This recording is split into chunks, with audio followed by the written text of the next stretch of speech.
Cette semaine, dans l'émission Questions de politique, le maire de Fos-sur-Mer, René Raymondy.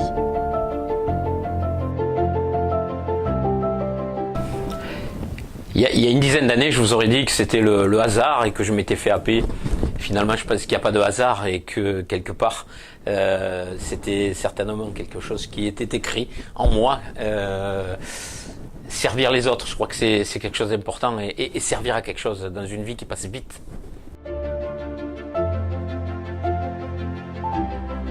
Au bout de tant d'années de maire, on se rend compte que finalement, on n'en reste que face à des mots, c'est-à-dire que cette République n'est plus une République parce que on n'est plus vraiment égalitaire, les territoires ne sont pas tous traités de la même manière, et la démocratie, c'est compliqué. C'est pas que la faute de ceux qui dirigent, c'est aussi la faute de ceux qui l'utilisent, cette démocratie. Je parle là des électeurs. C'est quelque part au fil du temps une vraie déception. Je me faisais une image de la politique, une image de nos institutions qui est aujourd'hui un petit peu galvaudée pour moi.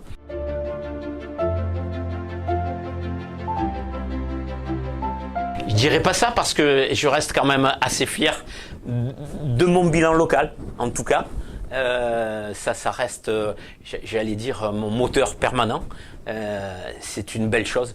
Et merci à la métropole de m'avoir renvoyé dans mon jardin parce que j'y trouve vraiment encore du plaisir à travailler pour mes habitants.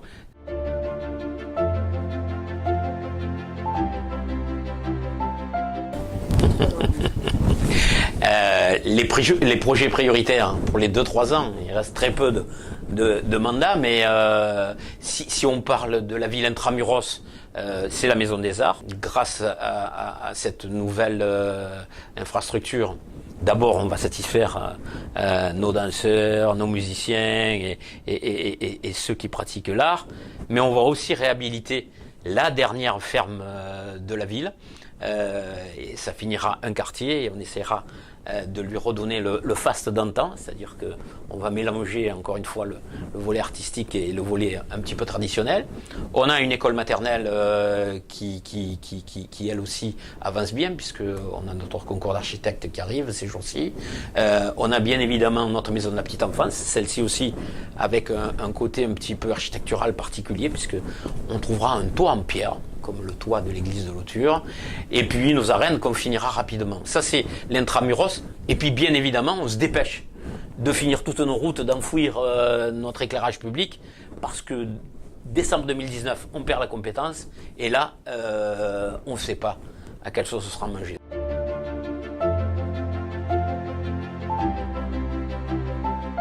On a des priorités, des combats contre cette pollution, on en entend beaucoup parler ces jours-ci.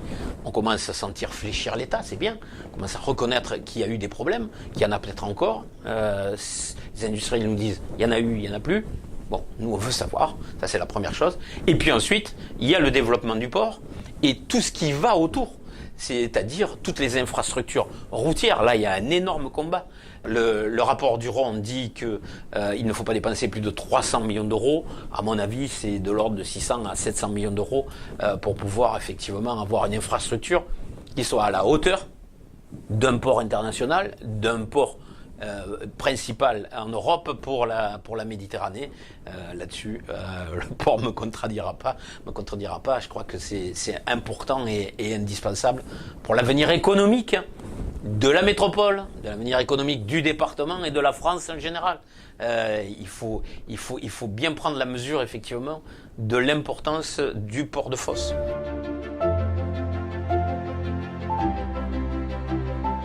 On a encore une marge de progression qui est énorme, 7500 hectares sur la commune de Fos, à peu près 2000 d'utilisés aujourd'hui, donc des boraquets encore importants. On a perdu la manne importante du pétrole, ou en tout cas on est en train de la perdre.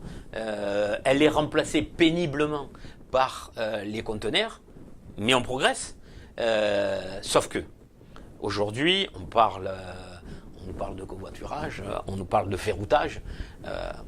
très clairement, l'État n'a rien mis en place pour pouvoir transporter par le fer. Donc, toute l'augmentation du grand port, et en particulier sur les conteneurs, se fait par la route. Vous prenez la 268, donc, qui est donc la départementale qui dessert le port, c'est environ 50% de poids lourds aujourd'hui. 50%. Un trafic normal, c'est 6%. Donc l'infrastructure est d'une importance capitale, parce que même si on a le potentiel de se développer, même si on continue à capter de nouveaux trafics, si on ne travaille pas en urgence sur le réseau routier, on va à l'asphyxie.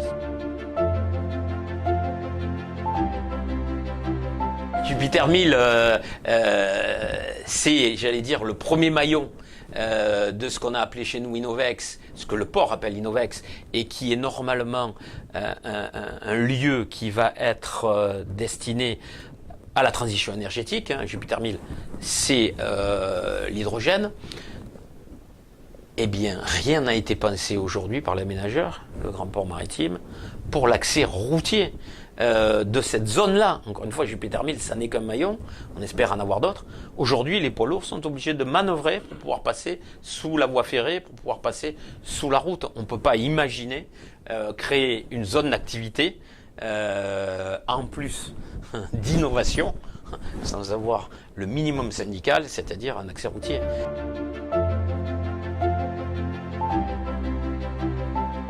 Lorsque nous nous battions contre la métropole, bien évidemment, lorsque j'étais reçu par nos premiers ministres et nos ministres, et qu'on me disait, quand on leur posait la question, pourquoi vous voulez une métropole? Eh bien, c'est pour le rayonnement, c'est pour l'attraction internationale, etc. Je dis, mais attendez, c'est gentil de nous dire ça, mais vous n'avez pas mis le port dedans. Les deux premiers ministres, je dis, comment il n'y a pas le port dedans? Ah mais c'est pas normal. Ouais, sauf que le lobbying portuaire est trop fort. Donc même si j'étais contre la métropole, à faire une métropole, il fallait absolument que l'aménagement de l'espace portuaire soit effectivement dévolu à la métropole. Que chacun garde son métier. Je crois que les collectivités territoriales, on a démontré qu'on était capable d'aménager, qu'on était capable effectivement de faire du développement économique. Le port ne nous a pas démontré ça depuis des années, même si ça va mieux maintenant. Mais il ne nous a jamais démontré qu'il était capable. Vous imaginez un port qui a bientôt 50 ans et on n'a toujours pas d'infrastructure routière, on a toujours une voie ferrée à voie unique. C'est pas de l'aménagement, ça.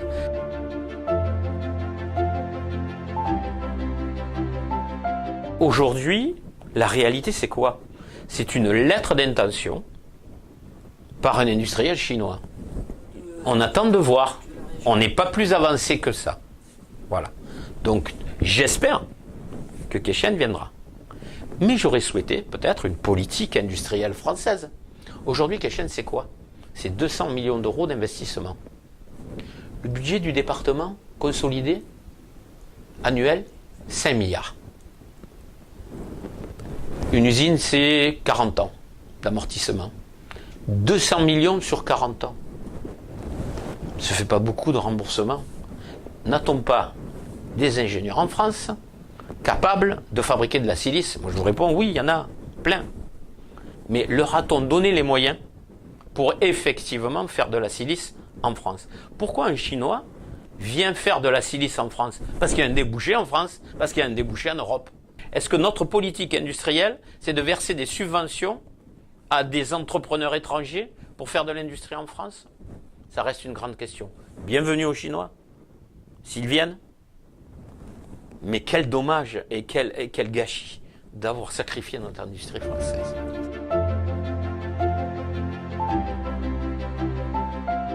Ça va apporter des emplois, ça va apporter une consolidation de l'espace, puisque Keshen a été pensé sur une plateforme chimique qui permet effectivement à la fois, encore une fois, de créer quelque chose de nouveau, mais de partager des utilités avec les industriels à proximité, ce qui diminuera leurs coûts, ce qui permettra peut-être une renaissance, encore une fois, de ces industries.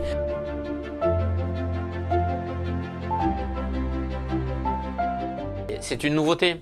Nos industriels sur la zone de Fos travaillaient chacun dans leur coin sans se préoccuper de ses voisins.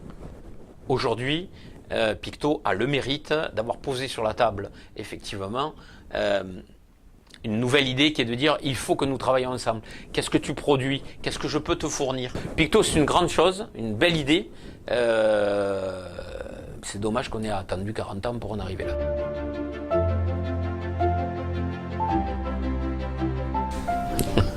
Question très complexe.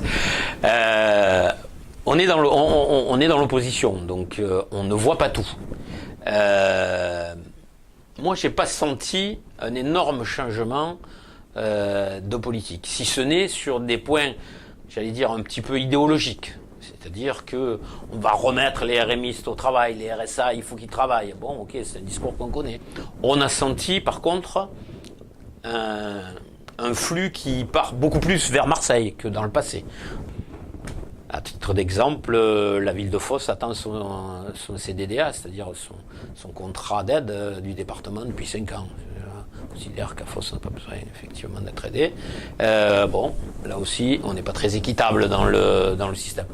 Le système Guérini n'était pas très équitable non plus. Ce que j'ai senti, c'est une communication appuyée. Là-dessus, il n'y a pas de souci.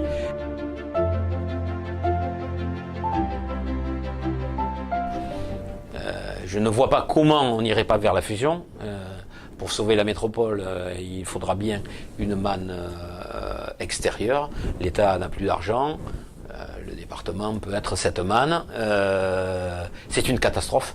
C'est une catastrophe pour nos communes parce que, encore une fois, une métropole qui nous grignote petit à petit nos compétences. Donc ça c'est plus nous, ça c'est plus nous, ça c'est plus nous. Et demain, un département qui fusionne avec la métropole, et c'est la disparition de l'aide aux communes, c'est la disparition de la commune à l'initiative de ces projets. C'est fini. Il faudra aller quémander auprès de la métropole.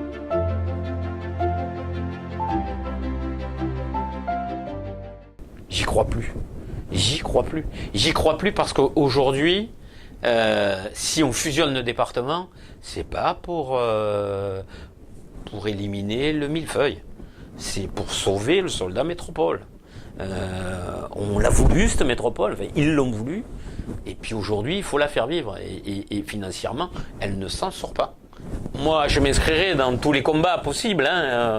J'ai écrit à Martine Vassal au tout début de la discussion sur la fusion, en proposant mes services à Martine Vassal, en lui disant apporter de la pluralité au combat. Et je fais partie de ceux qui ont une voix qui porte et de ceux qui n'ont pas peur de dire les choses. J'ai même pas reçu un petit mot me disant merci de votre proposition. J'en tiendrai compte un jour ou pas. Bon, même pas un avis de réception du courrier. Voilà. Donc bon, peu importe. Moi, je pense que c'est immuable, qu'on s'en sortira pas.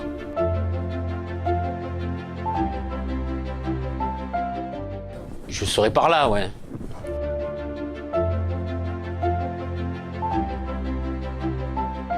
Le coup de gueule principal reste envers les services de l'État. On ne peut pas continuer à se dire qu'il ne se passe rien dans les zones industrielles, que effectivement les populations alentours ne subissent pas des problèmes de pollution et des problèmes de santé. Le deuxième coup de gueule, il est envers notre gouvernement. Où est passée notre société solidaire ?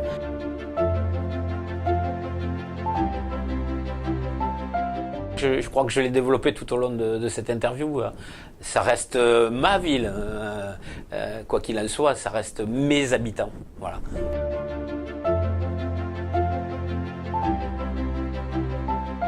D'abord parce que je fonctionne au sentiment, toujours, dans toute ma démarche personnelle.